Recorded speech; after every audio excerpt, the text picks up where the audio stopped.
غلبہ دین، میں قبلہ صاحب آپ سے یہی گزارش کروں گا، آپ اس پر روشنی ڈالیں کہ آپ کھلے دل سے ہاں کر دیتے ہیں اسلامی سیاست پر بات کرنے کے لیے، باقی علماء کیوں نہیں کرتے؟ اسی سے ہم بات شروع کر لیتے ہیں۔ اصل میں میں سمجھتا ہوں کہ جو ایک جذبہ ہے لا یخافون لومۃ لائم کا، اس کی کمی ہے، اور ہمارے ہاں چونکہ معاشی طور پر علماء کمزور ہیں جی، اور جو مساجد کا مخصوص ماحول ہے اس کے اندر رہتے ہوئے ہر کسی کے لیے ممکن بھی نہیں ہوتا سیاست پر بات کرنا۔ آپ کے لیے مشکلات نہیں ہیں؟ میرے لیے مشکلات ہیں ضرور، لیکن میں یہ سمجھتا ہوں کہ غلبہ دین کے لیے ہمیں اتنا سا بے خوف تو ہونا چاہیے کہ اگر کسی بھی پارٹی کا کوئی ادنا سے ادنا جو ممبر ہے، حتیٰ کہ ممبر تو دور کی بات، ممبرشپ والا تو سلسلے کو نہیں، جی لیکن جس کے اٹیچمنٹ ہے کسی پارٹی کے ساتھ، وہ دو ٹوک بات کرتا ہے اپنی پارٹی کی، بالکل ایسے اپنے قائد کی بات کرتا ہے، تو مذہبی علماء اور مذہبی سیاست کے اوپر علماء کو بات کرتے ہوئے بے خوف ہونا چاہیے۔ اس کے بغیر وہ ماحول کبھی نہیں بن سکتا جس کو ہم غلبہ دین کا ماحول کہتے ہیں۔ جی جی جی جی بالکل ایسا ہی ہے۔ اس کی وجہ یہ بھی ہو سکتی ہے کہ اگر علماء جنرلی بھی بات کریں ممبر پر، سیاست پر، تو کچھ بندے ویسے ہی اپنے دل پہ لے جاتے ہیں کہ مولوی صاحب نے ہمیں لگا کر بات کی۔ یہ بھی یہ بات بھی ہے، جو میں جس گہرائی تک پہنچا ہوں نا، جی وہ تھوڑے سے تلخ چیزیں ہیں، تو لیکن میری عادت ہے کہ میں اس پر دو ٹوک بات کرتا ہوں۔ میں سمجھتا ہوں، ذاتی میری رائے ہے، باقی ہر کسی کی اپنی اپنی رائے ہے، کہ سب علماء کو غلبہ دین کے لیے سیاست کو اپنا موضوع سخن بنانا چاہیے۔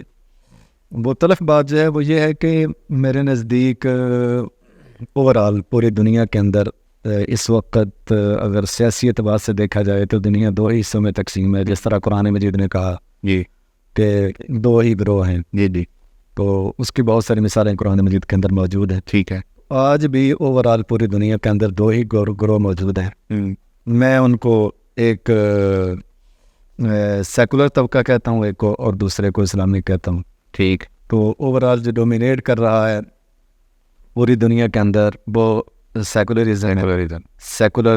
پالیٹکس جو ہے نا وہ ڈومینیٹ کر رہی ہے، اور میری ذاتی رائے کے مطابق ہمارے 57-58 ممالک کے جتنے بھی ہمارے حکمران ہیں وہ سارے کے سارے پرو سیکولر ہیں، اور ہماری مساجد کے اندر 95% سے زیادہ ہماری مساجد پہ جو انتظامیہ ہیں وہ کسی نہ کسی سیاسی پارٹی کا ایک ونگ ہے، اور ان سے کسی نہ کسی طریقے سے متاثر بھی ہیں، اٹیچ بھی ہیں ان کے ساتھ۔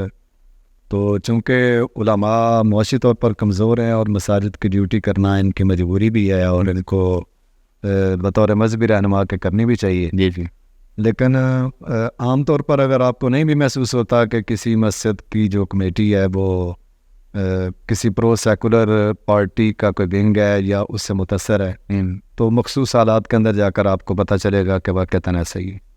آپ کو اپنے حلقے میں کبھی شوق نہیں ہوا کہ میں بھی الیکشن لڑوں، اور یا کبھی کسی نے اس طرح تلقین کی ہو یا کبھی شوق دلایا ہو؟ بات بہت ساری ہوتی ہے، چونکہ میں ذرا کھل کے بات کرتا ہوں اپنی مسجد کے اندر بھی، اور جس وقت یہ ماحول ہوتا ہے 2-3 موضوع ہیں۔ ایک تو سیاسی ماحول ہو جس طرح آج ہے، ٹھیک ہے، کہ الیکشن قریب آ رہے ہیں۔ ہاں، دوسرا حضرت امام حسین علیہ السلام کا موضوع ہو، جی جی، تو میں اسلامی سیاست کو ضرور ٹچ کرتا ہوں۔ صحیح، تیسرا حضرت ابراہیم علیہ السلام کی بات ہو تو میں سیاسی موضوع کو ضرور ٹچ کرتا ہوں۔ بالکل ٹھیک، تو بہت سارے لوگ کہتے ہیں، ایک مرتبہ میں امام حسین علیہ السلام کے موضوع پر گفتگو کرتے ہوئے سیاست کی بات کر رہا تھا، تو نیچے سے ایک بندہ بول کے کہتا ہے انہیں بھی اگلے الیکشن دے منڈے نوں کھلارنا ہے۔ ایسو بات ضرور ہوتی ہے، جی جی، لیکن جہاں تک بات ہے نا میرے الیکشن میں حصہ لینے کی، وہ میں سمجھتا ہوں کہ ابھی جتنے بھی لوگ حصہ لے رہے ہیں نا وہ قبل از وقت لے رہے ہیں۔ ابھی بالکل ٹھیک ہے، ان کا وقت، انہوں نے اتنی تیاری نہیں کی ہے کہ وہ سیاست کے اندر حصہ لیں۔ پہلے تیاری کی ضرورت ہے، پھر اس کے بعد سیاست کے اندر حصہ۔ آپ کی پوسٹیں آج کل بڑی جو ہے نا وہ وائرل ہو رہی ہیں اور آپ اس کے اوپر کھل کے کھیل رہے ہیں, اسے کہتے ہیں پچ کے اوپر کھل کے کھیلنا. یعنی آپ کا تمام جو پوسٹیں ہیں ان کی جو موضوعات ہیں وہ یہی ہیں کہ آپ ایک بطور مسلمان ہمیں اسلام کو ووٹ دینا چاہیے. اس اسلام سے مراد دین ہے یا کوئی سیاسی پارٹی ہے؟ نہیں, اس اسلام سے مراد ٹوٹل دین ہے.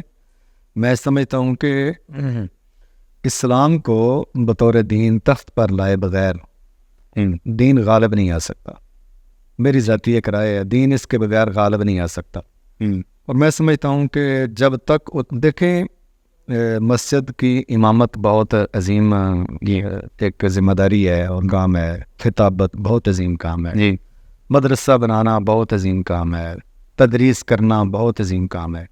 لیکن یہ سارے وہ کام ہیں جو پارشلی تو اسلام کو متعارف بھی کرواتے ہیں اور اس کے بہت سارے پہلوؤں پر بات بھی کرتے ہیں. لیکن اگر آپ چاہتے ہیں نا کہ معاشرے کے اندر اسلام غالب نظر آئے تو وہ سیاست کے بغیر نہیں آ سکتا.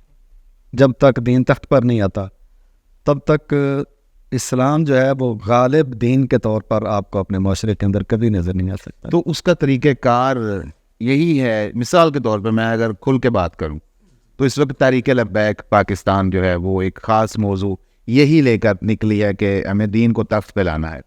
تو آپ کی پوسٹوں سے یہ تاثر جاتا ہے کہ اس سے مراد خاص طور پر تمام سیاسی جماعتوں میں آپ تحریک لبیک کو سپورٹ کرنا چاہ رہے ہیں یا کر رہے ہیں, یا اس سے مراد یہ ہے؟ دیکھیں, ذاتی طور پر میں یہ سمجھتا ہوں کہ جتنی بھی مذہبی جماعتیں یا علماء جو سیاست کے اندر پریکٹیکلی حصہ لے رہے ہیں, میں ذاتی طور پر تو میں ان کو دونوں ہاتھوں سے سلوٹ کرتا ہوں. ٹھیک. اس کی وجہ یہ ہے کہ چلو گئے گزرے دور کے اندر شعور کی حد تک کہ صحیح وہ حصہ تو لے رہے ہیں, لیکن چند چیزیں ہیں جو میں ہو سکتا ہے اسی گفتگو کے ذریعے سے ان تک پہنچ جائیں. جی میری گزارشات ہیں ان سے. جو بھی بغیر نام لیے جو بھی ہماری مذہبی سیاسی جماعتیں ہیں, نمبر ایک تو ان کو وہ ان لوگوں کو کھڑا کرنا چاہیے الیکشن کے لیے کہ جن کو ہم علماء کہتے ہیں. مثال کے طور پر اگر ہم ایک بات لیں کہ ہم عام طور پر بات کرتے ہیں کہ ووٹ ایک بیعت ہے. جی. تو بیعت کس کی ہوتی ہے؟ ہاں, اس کے اندر کون سی قابلیت, صلاحیت اور اس کا پروٹوکول کیا ہے؟ کم از کم ایسا بندہ تو ہونا چاہیے جس کی بیعت کی جا سکے. کم از کم چلو ہم امامت صغریٰ کی اگر لیں تو ہم کہیں کہ وہ امامت صغریٰ کے لائق تو ہو. ہاں, قبلہ صاحب آپ نے بات کی کہ دین کو تخت پہ لانا ہے. جو موجودہ ڈیموکریسی ہے اس کو آپ اسلام کی نظر میں کیسے دیکھتے ہیں؟ اور اگر کوئی اسلامی سیاسی جماعت اسی نظام کے تحت آگے کوشش کرتی ہے تو کیا وہ وہی منزل پا لے گی جو نظام خلافت کے مقابلے میں جس کو ڈیموکریسی کو متعارف کروایا گیا ہے؟ دیکھیں, موجودہ جو جمہوریت ہے یہ تو امپورٹڈ امریکن جمہوریت ہے نا. تو اصل جمہوریت تو دین ہی دیتا ہے. جہاں تک سوال ہے کہ آیا اسی راستے کو اپنا کر علماء وہاں تک جا سکتے ہیں, اس منزل کو پا سکتے ہیں غلبہ دین کی, تو میری نظر میں تو اور کوئی راستہ نہیں ہے. کیا ان کو نظام خلافت جو ان کا ایک سب ایک سیٹ اپ ان کے پاس موجود ہے خلافت راشدہ کا, اس ماڈل کو اگر آپ نے گراس روٹ لیول سے ہی اٹھنا ہے تو ہم وہ کیوں نہ متعارف کروائیں؟ مطلب میں یہ کراس کویسچن کرتا ہوں کہ وہ خلافت کا نظام جو ہے وہ کس نے دیا ہے؟ نہیں, وہ دین نے دیا ہے, بے شک خدا نے دی ہے. سرکار صلی اللہ علیہ وسلم نے تو اس کا نام نظام خلافت نہیں نہ رکھا. دیکھیں, کریم آقا صلی اللہ علیہ وسلم گراس روٹ لیول سے اٹھے ہیں.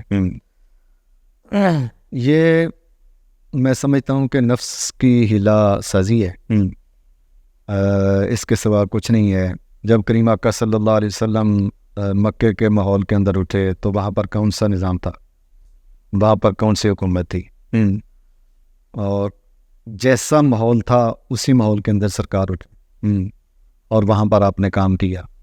ٹھیک ہے, اسی کے اندر رہ کر اپنے آپ کو بچا کر جس وقت آپ نے مدینے کی ریاست کو قائم کیا تو پھر ایک اپنا نظام دیا. سو جیسا بھی ماحول ہے ہمارے پاکستان کے اندر، ہمیں اسی کے اندر رہ کر کام کرنا پڑے گا. ٹھیک ہے. مطلب آپ کیا سوچتے ہیں کہ ہمارے ہاں جو معروف 3 سیاسی جماعتیں ہیں اس وقت، پاکستان مسلم لیگ نون ہے جی، پی ٹی آئی ہے، پی پی پی ہے. ٹھیک ہے. آپ کیا خیال کرتے ہیں کہ ابھی جیسا کہ چانس بن رہے ہیں کہ سب کو پتہ ہے کہ جی پاکستان مسلم لیگ نون آ رہی ہے گورنمنٹ کے اندر، تو کیا مسلم لیگ نون آ کر میاں نواز شریف صاحب یا ان کے جو گورنمنٹ کے اندر آئیں گے لوگ، جی، کیا وہ نظام خلافت کوئی بنا کر کوئی تھالی کے اندر رکھ کر علماء کو پیش کریں گے کہ لے جناب نظام خلافت ہم نے قائم کر دیا ہے، آپ آ کر جو ہے اس کو چلا لیں؟ نہیں، قطعاً نہیں، ایسا تو نہیں ہوگا. یا پی ٹی آئی ہے یا اس کے جو بانی ہیں عمران خان صاحب یا جو دوسرے لوگ ہیں، کیا وہ تخت پر آ کر کوئی نظام خلافت بنا کر دیں گے علماء کو کہ جناب بنا دیا ہے آپ تشریف لائیں اور بیٹھیں؟ نہیں، یقیناً یہ تو نہیں. یا زرداری صاحب دیں گے، بلاول صاحب دیں گے، ٹھیک ہے، ان کا تو ایجنڈا ہی نہیں ہے. بالکل ایجنڈا ہی نہیں ہے. ٹھیک ہے جی. تو پھر کون سا اور آپشن ہے ہمارے پاس کہ ہم کہیں کہ جی نظام پہلے قائم کریں اور پھر اس کے تحت ہم آئیں؟ ایسا نہیں کبھی ہوتا. اسی نظام کے اندر، اسی معاشرے کے اندر آ کر ہمیں جدوجہد کرنی پڑے گی جیسا بھی ہے. ہاں، خود کو بچائیں، خود کو داغدار نہ کریں، چھوٹے چھوٹے مفادات کے لیے خود کو داغدار نہ کریں. جو برائیاں ہیں نا، جو ہم کہتے ہیں سیاست بری چیز ہے، جی جی، سیاست کے اندر برائیاں، ان برائیوں سے سیاست کے اندر رہ کر بچانا ہے ہم نے اپنے آپ کو. جب آپ اپنے آپ کو بچا کر اسی معاشرے کے اندر رہ کر، اسی ماحول کے اندر رہ کر، جو بھی نام کسی نے اس کو دیا ہے اس کے اندر رہ کر آپ تخت تک جائیں گے، حکومت تک جائیں گے، تو پھر اگلی بات ہے کہ آپ نے کون سا نظام جو ہے نا بتائیں گے. نہیں، اسی بات تو اچھی ہے افضل قبلہ، بات تو اچھی ہے، لیکن ایک سیاسی شعور رکھنے والا بندہ اس بات سے کس حد تک ایگری کرے گا کہ ہماری تو ہماری اگلی نسل ہے وہ بھی شاید اس نظام کو اس طرح جو ہے نا وہ پنپتا ہوا نہ دیکھے. یعنی آپ امکانات کی بات کر رہے ہیں کہ امکان نظر نہیں آتا. ہاں جی، امکان بالکل نظر نہیں ہے. امکان وہاں کب نظر آتا تھا؟ مکے کے ماحول کے اندر کیا امکان تھا؟ دیکھیں، ایک اگر آپ مکے کی سیاست کو دیکھیں نا، نہیں، تو سب سے تگڑی سیاست مکے کی تھی اس دور میں. اچھا، سب سے تگڑا طبقہ بھی مکی مکے کا تھا. صحیح. یہ قریش لوگ جو ہیں یہ تاجر طبقہ لوگ تھے. جی. اور تاجر طبقہ جو لوگ ہیں ان کی اپنی سائیکی ہوتی ہے. موجودہ دور کے اندر ایک نظام ہے جس کا ہم سرمایہ دارانہ نظام کہتے ہیں، وہ تاجر طبقے کا دیا. جی جی، ان کا اپنی ایک سائیکی ہے، اسی کے تحت وہ چلتے ہیں. جی جی، ایسے ہی. دوسرا ہے جاگیردارانہ نظام، ان کی سائیکی بھی ایک اپنی ہے. ایک غلام رکھنے کی ذہنیت کے طور پر دونوں ایک ہی ہیں. اور تیسرا طبقہ ہے ڈکٹیٹرز کا. ٹھیک ہے. اور اس اعتبار سے ان کی سائیکی بھی ایک ہی ہے. مکے کے لوگ جو ہیں وہ بالکل اسی سائیکی کے لوگ تھے. ان کے تجارت کے قافلے جس وقت نکلتے تھے نا، تو میں نے سیرت کی کتابوں میں پڑھا ہے کہ 7,000 اونٹ جو ہے نا دو مکے کی وادی سے نکلتا تھا تجارت کے لیے. یہ اس دور کا کنٹینر ہے. جی. تو اس ماحول کے اندر سرکار صلی اللہ علیہ وسلم اٹھے، اور جب سرکار صلی اللہ علیہ وسلم دیکھیں، جو آج سیاسی جماعتوں کو دبانے کے لیے ہاتھ کنڈے استعمال کیے جا رہے ہیں وہ سارے کے سارے اس دور کے اندر ہوئے ہیں. ٹھیک ہے. دانا پانی بند ہوا، شب ابی طالب کے اندر جسوری ہوئی، سب کچھ ہوا. تو سرکار جب یہاں پر تشریف لائے تو ایک ہے صلح نامہ حدیبیہ. صلح نامہ حدیبیہ کے اندر بہت سارے لوگ یہ بات کرتے ہیں کہ جی بظاہر مسلمانوں نے دب کر معاہدہ جو ایسا نہیں ہے. میری نظر میں بالکل ایسا نہیں ہے. اچھا. دیکھیں، اس ماحول کے اندر جو ہے نا سرکار صلی اللہ علیہ وسلم ہر چیز کو دیکھ رہے تھے، جانتے تھے. جی. تو ایک طرف منافقین تھے مدینے کے اندر، دوسری طرف جو ہیں وہ یہودی تھے، تیسری طرف جو ہیں وہ باہر کے بدو قبائل تھے، اور چوتھی طرف سب سے جو بڑا خطرہ ہوتا تھا وہ مکے والے ان کو ابھارتے تھے اور سرکار کو دبانے کے لیے وہی پھر پشت پناہی کرتے تھے. سب کچھ دیتے بھی وہی تھے. جی. لیکن جس طرح آج امریکہ ان کو سب کچھ دے رہا ہے، یا یہاں پر کچھ طاقتور حلقے ہیں وہ سیاسی لوگوں کو دے رہے ہیں. بالکل ٹھیک ہے. سیم وہی ماحول تھا. جی. تو سرکار صلی اللہ علیہ وسلم نے اس کے اندر حاصل کیا تھا صلح نامہ حدیبیہ کے اندر؟ سرکار نے حاصل یہ کیا تھا کہ اہل مکہ سے کہا تھا کہ 10 سال تک تم نے ہمارے ساتھ جنگ نہیں کر، بس یہی مقصد تھا اس کا. وقت لیا تھا، ایک راستہ بند کیا تھا. ہاں جی. اور آپ تاریخ کو پڑھ کر دیکھ لیں، اس راستے کو بند کر کے سرکار نے کیا مقاصد کے ساتھ جو ہے نا کیا مقاصد حاصل کیے، پھر کس طریقے سے یہودیوں کو مدینے سے نکالا، منافقوں کو مسجد نبوی سے نکالا، وہ سارے مقاصد سرکار نے حاصل کیے تھے. یہ ذائقی وہی ہے، ماحول بھی وہی ہے. دیکھیں صرف ہمارے جو قائدین ہیں نا، یہ جلد باز ہیں. یہ چاہتے ہیں کہ میں ادھر سے اٹھوں اور ادھر سے اللہ ہو جائے، سب کچھ مجھے مل جائے. ایسا نہیں ہوتا، یہ ایک پروسیس ہے. آپ سوچ سکتے ہیں کہ سید الانبیاء صلی اللہ علیہ وآلہ وسلم جیسی ہستی نے، سرکار نے جو ذہن سازی کی نا صحابہ کی کہ ہم نے کیسر و کسریٰ کو فتح کرنا ہے، تو کیا سرکار کے دور میں ہوا فتح؟ نہیں. اور سیدنا عمر فاروق رضی اللہ تعالیٰ عنہ کے دور کے نصف کے بعد جا کر جو ہے نا وہ کیسر و کسریٰ فتح ہو رہی ہے. ہاں جی. ٹھیک ہے. جب سرکار صلی اللہ علیہ وسلم، لیکن صحابہ کو یقین ایسے تھا جیسے صبح سورج چڑھنے کا یقین. یہی میں چاہتا ہوں کہ جو میں پوسٹیں کرتا ہوں نا سیاست کے حوالے سے، اس لیے نہیں کرتا کہ میں نے کوئی الیکشن پر کھڑے ہونا ہے. میں کہتا ہوں کہ دیکھیں اسلام کے اندر ذہن سازی کا بڑا عمل دخل ہے. جی. سرکار صلی اللہ علیہ وسلم نے صحابہ کے ذہن کے اندر اس بات کو ڈال دیا تھا کہ تم کیسر و کسریٰ کو فتح کرو گے. بالکل ایسے ہی، بالکل ایسے ہی. ٹھیک ہے. یقین دلا دیا تھا انہیں. یقین دلا.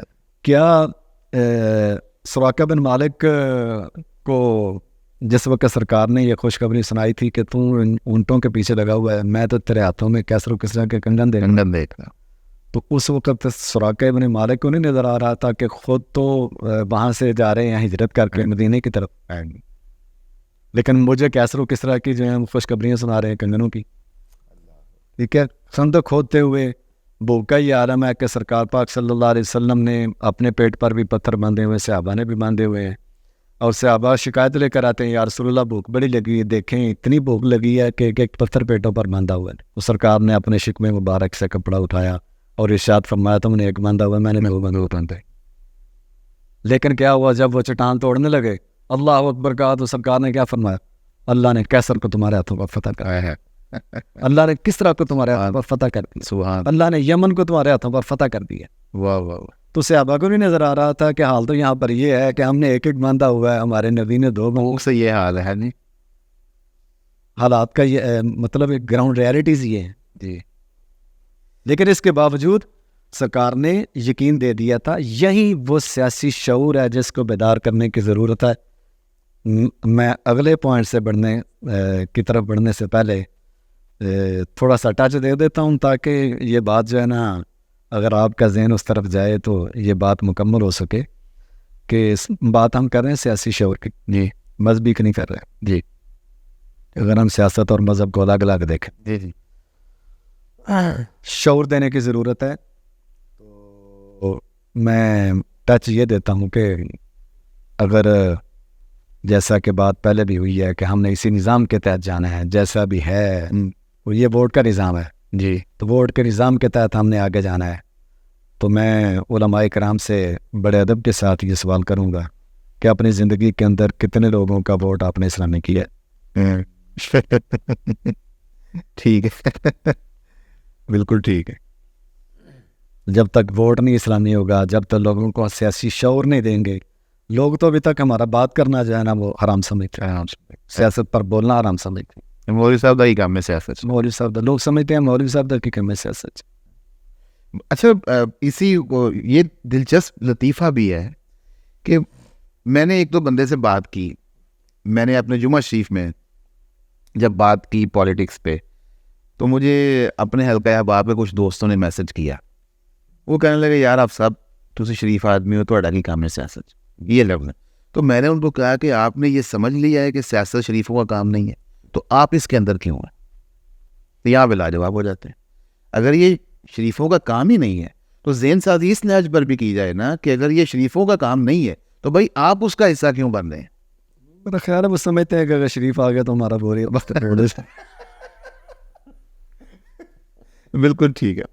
آپ سب بڑی دلچسپ بات آپ نے کی کہ جو اسلامی سیاسی جماعتیں ہیں ان کو سیرت طیبہ سے روشنی لینی چاہیے جی بالکل. اور سرکار صلی اللہ علیہ وسلم کا سیاسی جو اسٹرکچر ہے اس کو مد نظر رکھنا چاہیے. وقتی مفاد پرستی سے جب تک یہ باہر نہیں نکلتے, یہ لانگ ٹرم سلسلہ ہے, یہ لانگ ٹرم پروسیجر ہے.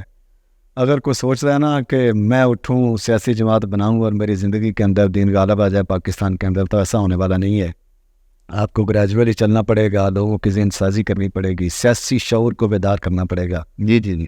سیاسی شعور جب تک بیدار, اور وہ کیسے ہوگا؟ میں ذاتی طور پر یہ سمجھتا ہوں ہر مولوی کو 100% سیاسی ہونا چاہیے.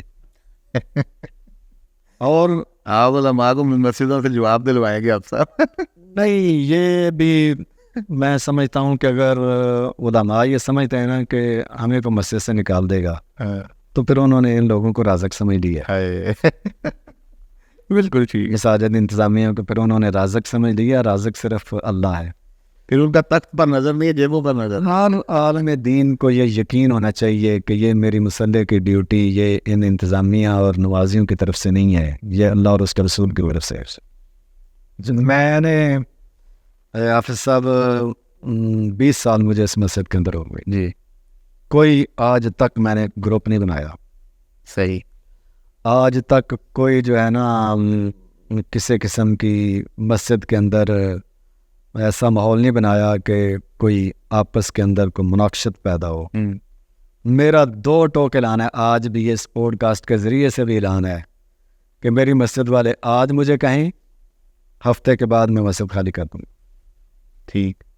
لیکن اس کے ساتھ ساتھ میں جب بھی یہ بات کرتا ہوں میں یہ کہتا ہوں کہ یہ میری ڈیوٹی اللہ اور اس کے رسول صلی اللہ علیہ وسلم کی طرف سے ہے. جب تک وہ چاہیں گے تب تک مجھے یہاں سے نکال کو نہیں سکتا, اور جب وہ چاہیں گے تو مجھے باہر آنے کا. بالکل ایسی بات. اس پر تو فخر کرنا چاہیے کہ لوگوں کی پتہ نہیں کیا کیا ڈیوٹیاں لگی ہیں. علماء کو تو اس بات پر فخر کرنا چاہیے کہ ہماری ڈیوٹی لوگوں کو اللہ کا دین سکھانے میں لگی ہوئی ہے اور سرکار کا دین سکھانے میں لگی ہوئی ہے.